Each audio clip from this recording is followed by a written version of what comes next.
Hello, my name is Kalle-Pekka Kotiaho and I work as a project geologist here at Rupert Resources, and I'll be presenting you this hole 120123 that headlines at 121 meters at 3 grams, including 50 meters at 5.5.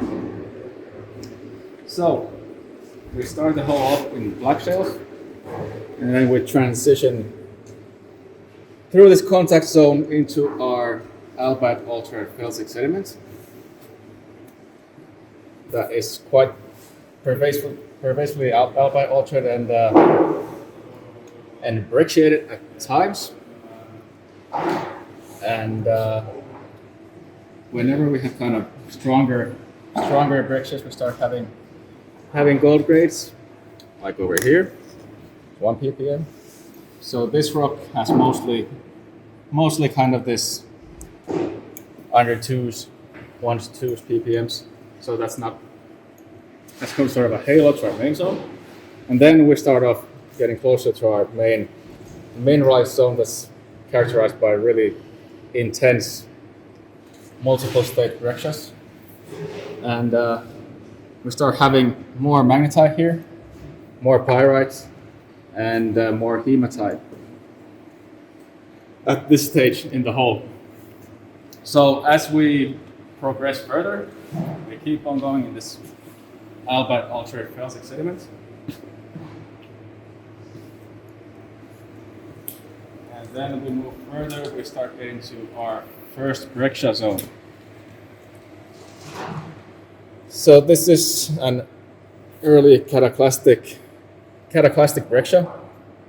You can see fragments of the albite rock within the breccia, and here we start having some good grades, and this is our including 50 meters at 5.5.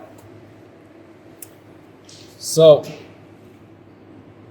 basically, whenever we start getting more of this or more intense brecciation, we start getting more grade, like here. That's 10.85, that interval. And then we move further in the hole.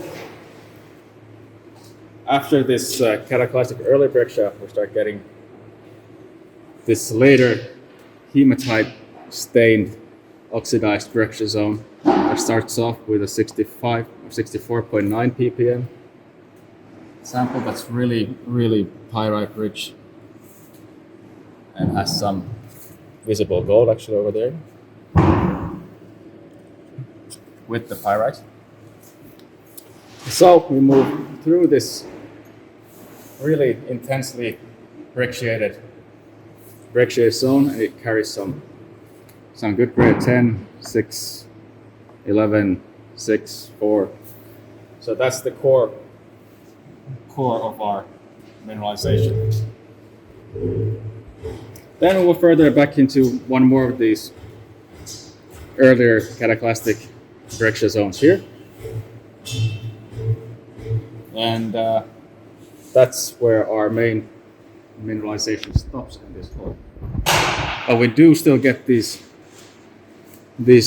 smaller zones that are still brecciated here, like this one interval, 19.85 and 6. But that's only a 2-meter interval of gold. So that was our top zone at 121 at 3 ppm. And then we move further down the hole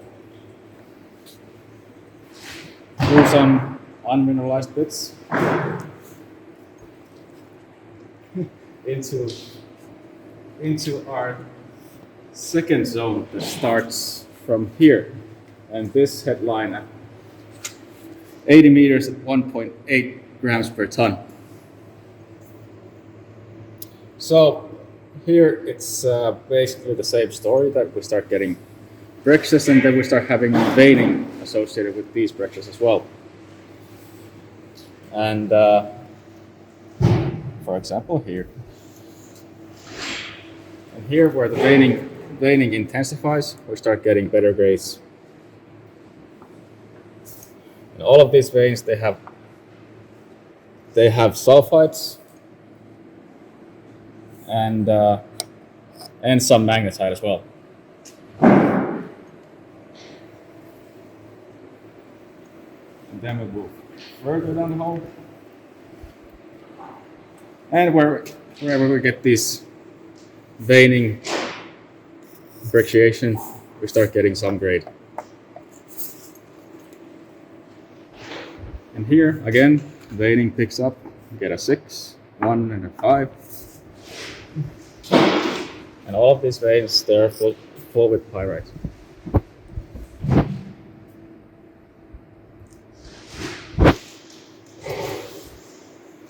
And then we go on down the same intercepts, down the hole. It's looking pretty much the same again. Wherever we get veining, we get more pyrite, we get more gold. And whenever we don't have any veining or not that much pyrite, then the grade drops to 0.05 or 0.11 or something, some background values.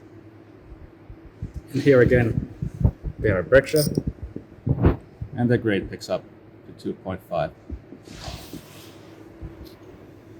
And here we have a even more intense breccia.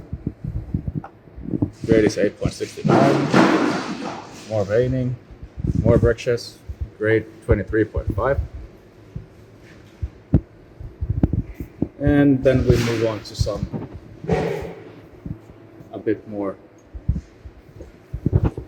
unmineralized rocks until further down the hole at 375. We start hit our last intercept that was 40 meters at 1.3 ppm, but we ran out of table space.